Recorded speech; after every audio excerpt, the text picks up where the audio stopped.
Liberdade, igualdade, fraternidade. Liberdade, igualdade e fraternidade. Estas três palavras são, por si sós, o programa de toda uma ordem social que realizaria o progresso mais absoluto da humanidade se os princípios que representam pudessem receber sua inteira aplicação. Vejamos os obstáculos que, no estado atual da sociedade, podem a isso se opor e, ao lado do mal, procuremos o remédio. A fraternidade, na rigorosa acepção da palavra, resume todos os deveres dos homens relativamente uns aos outros. Ela significa devotamento, abnegação, tolerância, benevolência, indulgência. É a caridade evangélica por excelência e a aplicação da máxima: agir para com os outros como gostaríamos que os outros agissem conosco. A contrapartida é o egoísmo. A fraternidade diz, cada um por todos e todos por um. O egoísmo diz, cada um por si. Sendo essas duas qualidades a negação uma da outra, é tão impossível a um egoísta agir fraternalmente para com os seus semelhantes, quanto o é para um avarento ser generoso a um homem pequeno alcançar a altura de um homem grande. Ora, sendo o egoísmo a praga dominante da sociedade, enquanto ele reinar dominador, o reino da verdadeira fraternidade será impossível.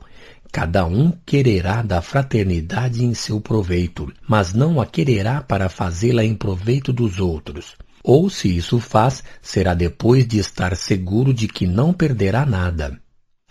Considerada do ponto de vista de sua importância para a realização da felicidade social, a fraternidade está em primeira linha. É a base. Sem ela não poderia existir nem igualdade e nem liberdade sérias. A igualdade decorre da fraternidade e a liberdade é a consequência das duas outras. Com efeito, suponhamos uma sociedade de homens bastante desinteressados, bons e benevolentes para viverem entre si fraternalmente. Não haveria entre eles nem privilégios nem direitos excepcionais, sem o que não haveria ali fraternidade. Tratar alguém como irmão é tratá-lo de igual para igual. É querer-lhe o que desejaria para si mesmo. Num povo de irmãos, a igualdade será a consequência de seus sentimentos, de sua maneira de agir, e se estabelecerá pela força das coisas. Mas qual é o inimigo da igualdade? É o orgulho.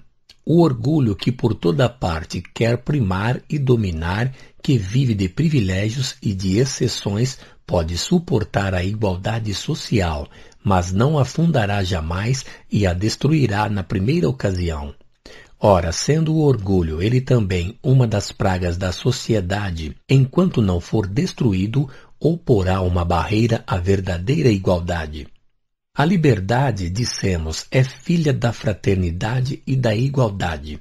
Falamos da liberdade legal e não da liberdade natural, que é, por direito, imprescritível para toda criatura humana, desde o selvagem ao homem civilizado. Vivendo os homens como irmãos, com os direitos iguais, animados de um sentimento de benevolência recíproco, praticarão entre si a justiça, não procurarão nunca se fazerem mal e não terão, consequentemente, nada a temer uns dos outros. A liberdade será sem perigo, porque ninguém pensará em dela abusar em prejuízo de seus semelhantes. Mas como o egoísmo que quer tudo para si, o orgulho que quer sempre dominar, dariam a mão à liberdade que os destronaria? Os inimigos da liberdade são, pois, ao mesmo tempo o egoísmo e o orgulho, como o são da igualdade e da fraternidade. A liberdade supõe a confiança mútua. Ora, não poderia haver confiança entre pessoas movidas pelo sentimento exclusivo da personalidade. Não podendo se satisfazer senão às expensas de outrem, sem cessar, estão em guarda uns contra os outros, sempre com medo de perder o que chamam seus direitos. A dominação é a condição mesma de sua existência, por isso armarão sempre ciladas à liberdade e a abafarão tanto tempo quanto o puderem.